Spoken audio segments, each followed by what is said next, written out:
So the big question is this: how are investors like us, who don't have a PhD in finance or millions to start investing, how do we grow our bank accounts to build real savings and retirements and yet still have the time to do what we really love?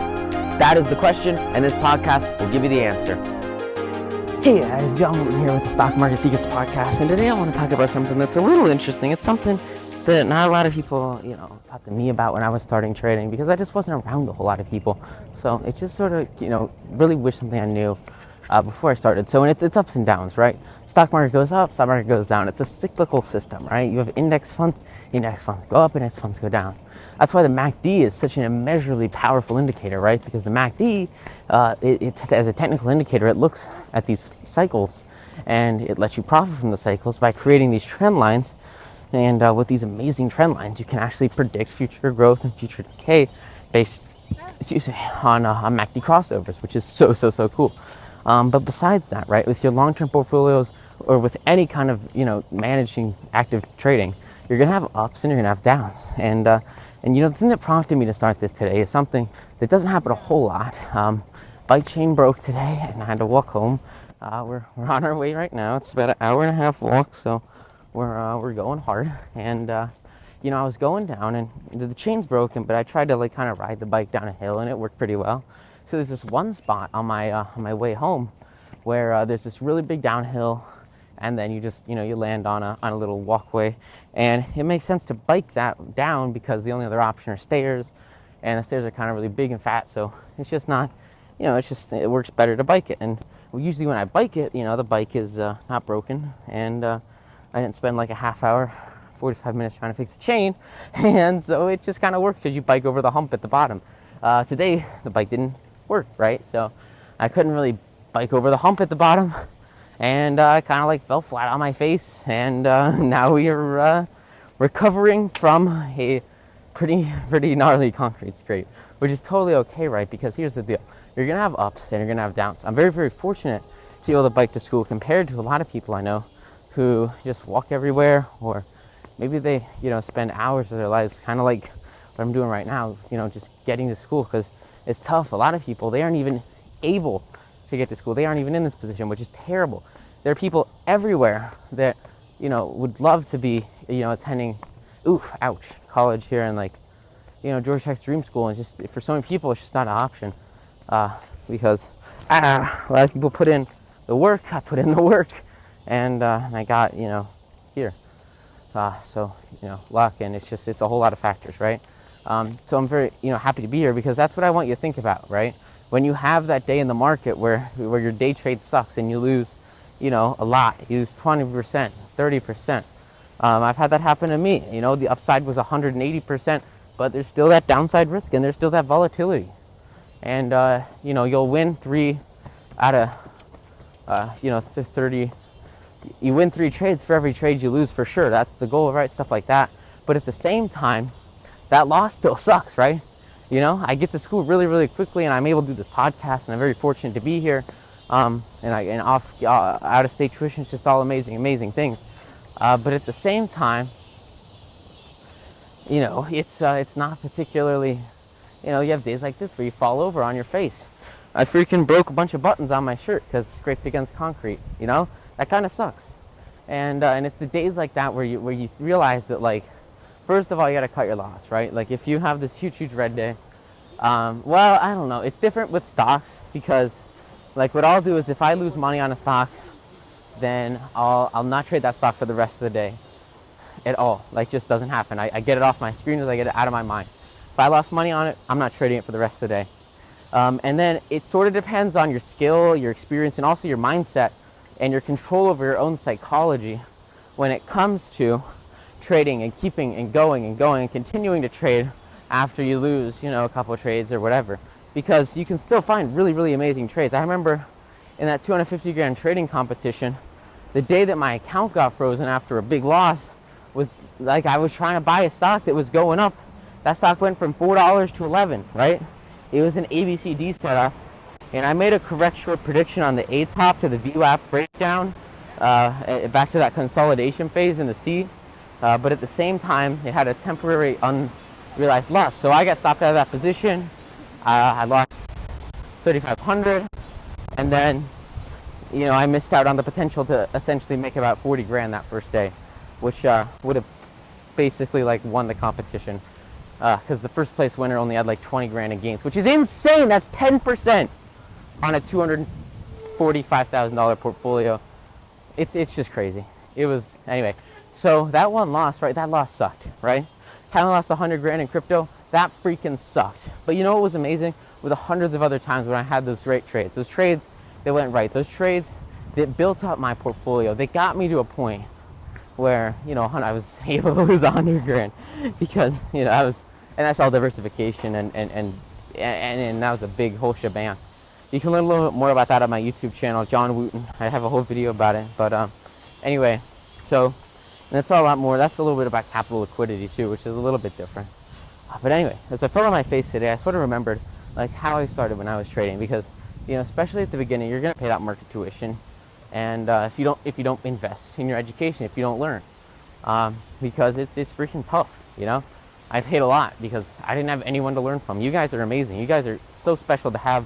9 to Noon. That book is years of my life, and it's all you, just to give you that jump start and that exactly what you need, And when I look at my bleeding hands and I look at my busted up watch today, I realize and I remember that like I'm so lucky I didn't wear my Rolex today. I had this $5 Apple Watch band from China, and that's awesome, right? Like, isn't that great? Because even when you lose, you still have the great fortune to be in the position that you're in, to be where you are. Like, I'm so glad that, I didn't have, oh, shoot. Okay, guys, awesome. That was great. So, for those of you guys in the real world, after I've edited this and cut out the little 5-minute race I just pursued, I was, considering how grateful I was just to, be where I am today and be in the position I'm in. And then I kind of realized, like, oh my God, I thought that I had lost my ring when I fell off my bike. Ouch, ouch, ouch, ouch. Oh man, today was chest day. Did not do me too well on that fall. Anyway, so I fell off that bike. I was like, oh my God, I don't have my ring, because I was thinking about my watch. But then, so I run back here. I'm sprinting past, these guys. I got my bike, and it was just very, very comedic little thing that happened. And so I get here, I scramble around everywhere. Then I realize, oh my God. So I open up my bag. I'm sorry. Ouch. I open up my bag, and there's my ring right where I put it in the top. And I was like, dude, I'm like so thankful that I didn't mess up my ring and that I didn't lose it, because I'm just so lucky, because if I didn't have it in my bag for the sole reason that I broke the chain twice on the way here, and I spent about 40 minutes trying to fix it, because what happened was that, you just try to fix the links, and sometimes you can fix the links and sometimes you can't. So I tried like 3 times, and I kept using the tools, and I was doing all the things, and I don't know, man, I really, really tried. It just didn't work. It was a really tough position to be in. Ouch. So anyway, I took off my ring and put it in my bag. And I'm so thankful I did, because now it's not, like shattered or scratched or anything, because of the fall, right? Which is just great. And now, talking about highs and lows, especially when you're trading, it's always important to remember that, like, the losses are really, really, really often what foreplay your wins, right? So you're gonna see the darkest times, you're gonna see the biggest losses right before huge run-ups, especially with stochastics. I remember I had this swing trade with a company called JD. They're a Chinese company, and they looked awesome, but a little bit of a problem was I was trading them before I knew exactly what a flag setup was. So JD was actually in the midst of a flag setup. So with a flag setup, it goes down a whole lot, and then it consolidates for a little bit, and after that consolidation, it goes down a whole lot more, about the same amount of going down as it originally went down. So if it originally went down $20, and then it consolidated, and then it went down another $20 below the consolidation. I talk about it a whole lot in the book. It's a really great setup, I was just learning about it when I started trading JD, and also it went down to its 200 weekly or monthly. It was like at a monthly and a weekly moving average. So with these moving averages, you know, those are supposed to be really, really, really strong support levels. So because those are strong support levels, you expect to bounce off of them when they happen. So I looked at that and I said, okay, JD, really, really big drop. China's undervalued. And the stochastics, which are just a measure of momentum and movement, and they're an oscillating indicator. I think I talk about them in like chapter 30 or maybe 28 or something. But with stochastics, you're essentially looking at the actual movement of the price, and then the price relative to a couple moving averages, and then the change of that level in accordance with some other price levels. And stochastics are a very, very, very strong indicator in the technical world. They're amazing. They're awesome. So the stochastics for the monthly, which are the most powerful stochastics, were extremely, extremely low. And because of that, usually you're going to start to see a reversal. Now there's two safe ways to do it, right? There's two ways to do it. The first way is the safe way, where oh God, I'm sorry. It started to rain a little bit. Yeah, there you go. I guess that's probably the best way to do it. So the safest way is to let it go all the way down, you know, to 0 or 5 or 10, and then wait for it to break through that 20 level again. And that 20 level is just a level in the stochastics that's predetermined to be a historically amazing price level for rebounds and bounce backs, and then huge gains afterwards as the stock recovers, which is awesome. So with that, you know, there's that way to go, and then there's also the riskier way where you can take more profits. And with that method, you buy it when it looks to be at its low, right? So at a moving average, that would be at a low, and then you buy it before it crosses back, and that's usually what's going to give you that number one best timing. And that's how I got my amazing position in GE at about $6, $7 in a very recent drop that's pretty much doubled since then. Which is tremendous. It's awesome, and that's just a little bit of a riskier way to trade. So, well, you know, playing trades like that, you always do like a 5% position, a 7% position, something chill like that. So, because of that, I was trading JD, and JD went down a whole lot, and then they consolidated. So I put in a buy order. I bought. And then I was like, oh God, because the problem was I was during school, and during school I had a portfolio of maybe like 30, 40, 50 stocks as swing trade positions. So it's tough with sports, you know, those are like a couple hours a day, and just a lot of stuff with Moneras. I don't know. It was tough to keep, and they move really, really quickly, right? So some news came out about China, and within a couple weeks, I was in the whole, I don't know, 20, 30%, and which kind of sucks. But at the same time, right, when you think about a flag setup, those setups, you can predict the bottom based on the initial run-up. So I think the stock was at like $96, and it went down to like $60, and the downside was like $20. Those numbers might be wrong. It's a rainy day. I'm tired. But anyway, I bought during the consolidation, and I'm losing my ass on it, which kind of sucked. But it was like, you know, you have a diversified position, and it's not going to affect your overall portfolio too much. That's why with swing trade you practice good diversification, which I talk about in chapter 35. So with that, what would happen is there was this huge downtrend, and it got to the point where I didn't set a stop loss on it, which was really not a great move on my part. Always, yeah, set your, especially with swing trades, like there's just no reason not to have a hard stop loss, unless it's really, really close. Like I know on American Airlines very recently made a trade. They were at about $30, $29. Absolutely amazing downward wedge setup with them on the weekly chart and the monthly chart. So I went in and just hope this isn't broken. I went in and we got in at like 29, stop loss at like $28, $27. But it was a mental stop loss, and it was a soft stop loss because I knew there was potential there. There was so much potential.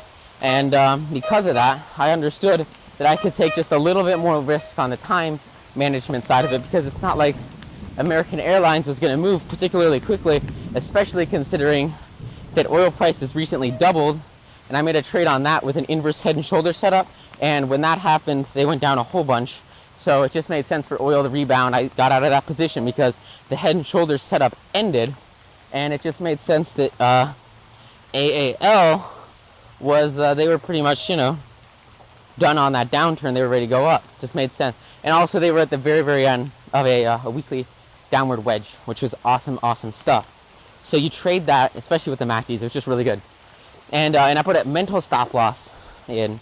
And this is something that I really want you guys to get good at doing, hard stop losses, before you transfer to mental stop losses, because mental stop losses are just a whole nother game where you can have a lot of big losses, but at the same time, you're not going to cut yourself when you know you're right.